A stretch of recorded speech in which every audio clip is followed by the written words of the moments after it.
Okay, welcome back, my high performance building friends. It's me again, Pat. Hey, this is Pat. Hey, Pat. And today we are talking about whole home surge protectors.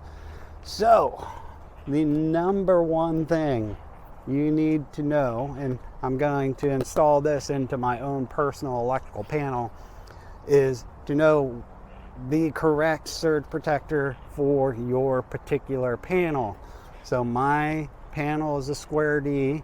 It's a HOMELINE, very popular electrical panel. You see them all over the place, but Square D also makes another very popular one called the QO panel. So be sure whatever panel you're getting, even if it's not a Square D, if it's a Eaton or whatever panel, just make sure you get the correct surge protector. So real quick, we'll go into the 3 different types of surge protectors you can have for your house. And this one that I'm going to be installing, this one is called a type 1. There's type 1, type 2, and type 3. So type 1 surge protectors actually go inside the panel, just like a normal breaker would go inside. And then type 2 will look something like this. This is not a type 2 surge protector, but what this does would be installed on the outside and wired into the panel. It could be on the bottom, could be on the other side, typically not on the top, but I like the nice clean look of having everything on the inside of my electrical panel. Since I am a big gardener, I am working in the yard a lot. I don't want something just sitting on the side of the panel. Say I'm raking behind here or underneath the panel and some way I hit this. I do not want to break it, or even if it's underneath the panel like that, I don't want to take the chance. That's my personal preference. I'm not saying that type 2 are any worse than type 1. It's just they work exactly the same. You just pick the one that works for your panel, and sometimes you might not have that option. I don't know. I haven't done enough research to see if type 2 is only for specific brands or specific panels. So you just have to do a little bit of research, not much. But you can get these surge protectors on Amazon. You can get them at Home Depot. Any local electrical distributor will have them, or if they don't, then they can order them. My particular surge protector cost me, I want to say it was like $117. I don't know if that was with taxes or whatnot, but I'll put it somewhere. Bang. So it wasn't that bad. So type 2 we talked about was the exterior, and then type 3. Type 3 surge protectors look like this. Most people are familiar with what these are because they typically have them hooked up to their computers or computer monitors, or if you're in a business environment and you work in a cubicle situation, you'll typically see multiple computers hooked up to one of these.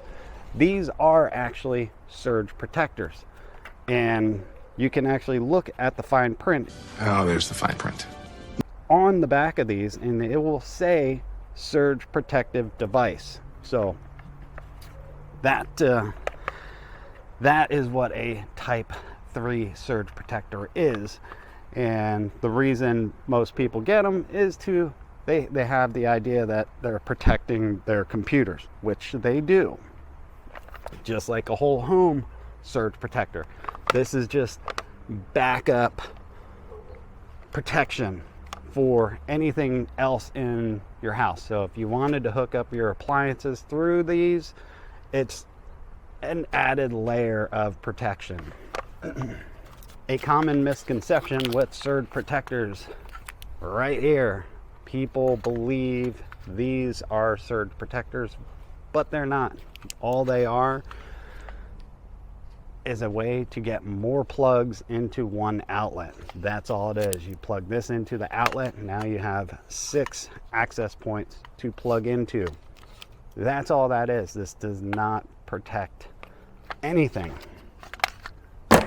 Very similar. I found one of these old guys. I was digging through my electrical box in my garage. I know most people wouldn't believe this is a surge protector anyway, but just in case, like if you saw a multi outlet, that's what this is. It doesn't do anything besides make more plugs available for one single outlet. One other thing I wanted to mention with the Type 3 surge protector is in certain cases you'll see it say surge arresting, which is the same thing. It might say surge arresting device.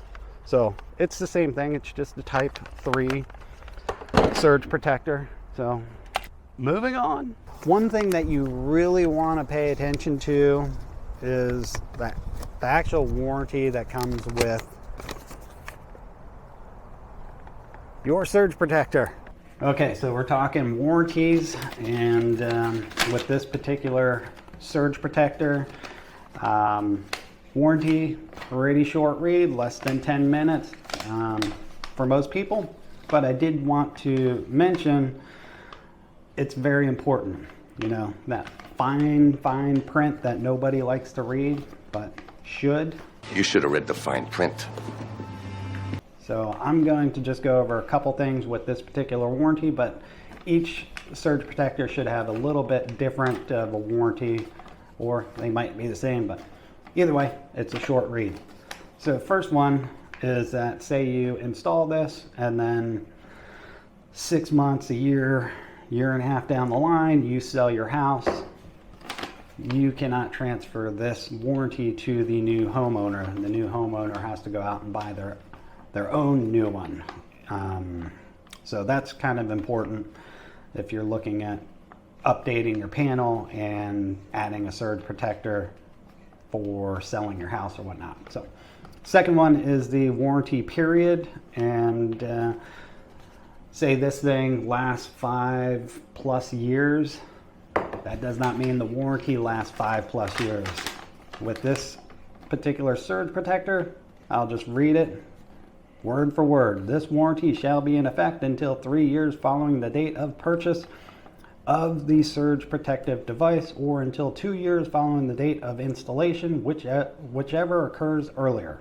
So just means that every 2 years I'm pretty much going to be changing this out, which is fine with me.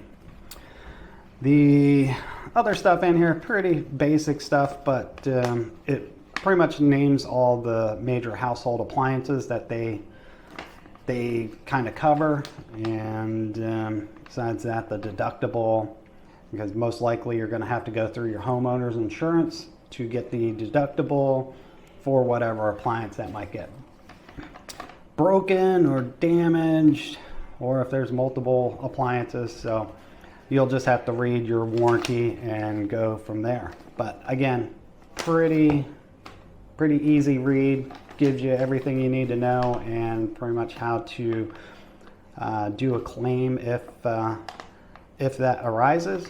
But that's about it. So we're going to move on to codes.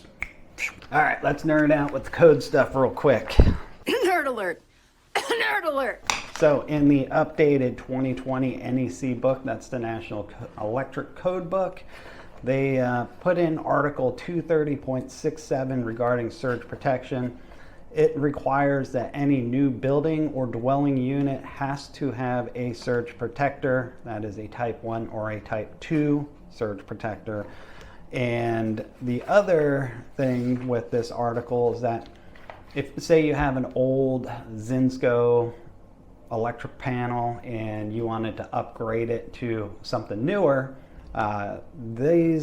anytime you do a new panel, it is required by code that you have to have a Type 1 or Type 2 surge protector installed. So I will leave this in the description, in the video description down below, so you can take a look, and it even shows everything regarding the replacement of panels too. So quick little update on codes. So let's go install this thing. Okay.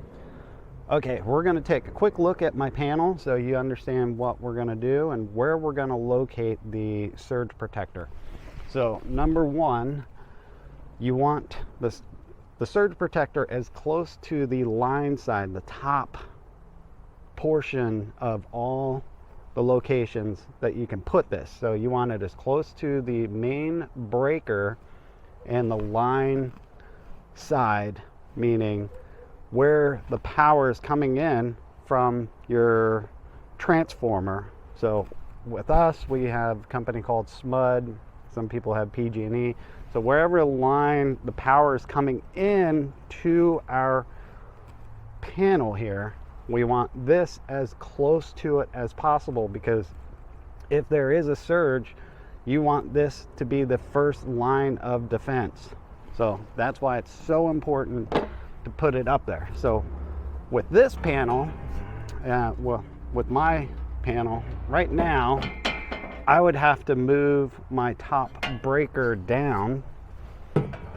So this breaker here has to come down to the third spot, so I have 2 open spots for the surge protector, which means I got to break off a couple of these guys here.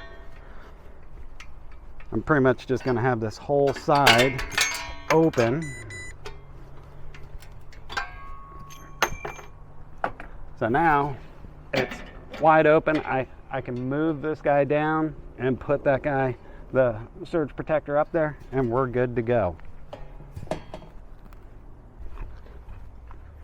Okay, number one thing, we're going to shut the power off. Boom. Take a quick look. No power coming through. Especially just if you're going to move breakers, be sure that you move, definitely check your power there, just in case. You never know. And unfortunately, I lost one of my gloves. Actually, I think I left it at a job site, so I'm going to have to wear my other work glove. So all we're going to do is pop this guy off, pop him. Now we're going to move him down to the number 3 spot. Try and make it look a little good here. And with this guy, I'm going to have to roll this. So this wire has to hook to the neutral bar. Just so you know, not the grounding bar, but on the line side, you typically have the neutral bars. You have one on this side too, but just in case, like depending on the panel that you get, you might have to double check which one is your grounding bar and which one is your neutral bar. This one's pretty simple, but this is a long line, and since this guy is going right here, I don't need all this extra wire. It's just going to be in my way in the future. I'm going to leave a little extra space or extra length with it, but at the end of the day, look how much wire. I don't need all that, so we're going to cut that off.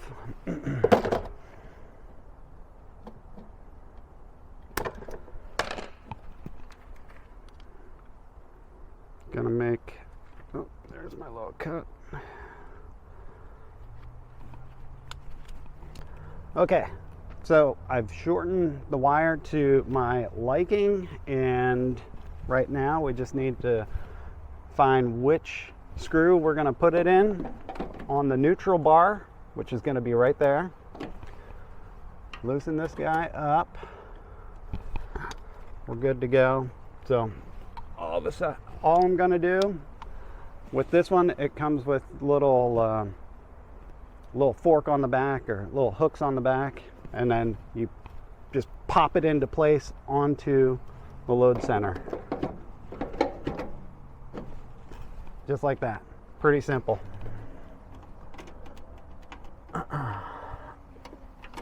You want to make sure you have very good contact with that wire. So what I like to do is, a little tip that I learned is tighten it down, loosen it, tighten it down one more time, give that the shake and tug, I guess you can say, just to see if you can pull that out. If it's not coming out, you're good to go. Give it one more tighten down, and you are all set. I'm gonna make it look somewhat neat.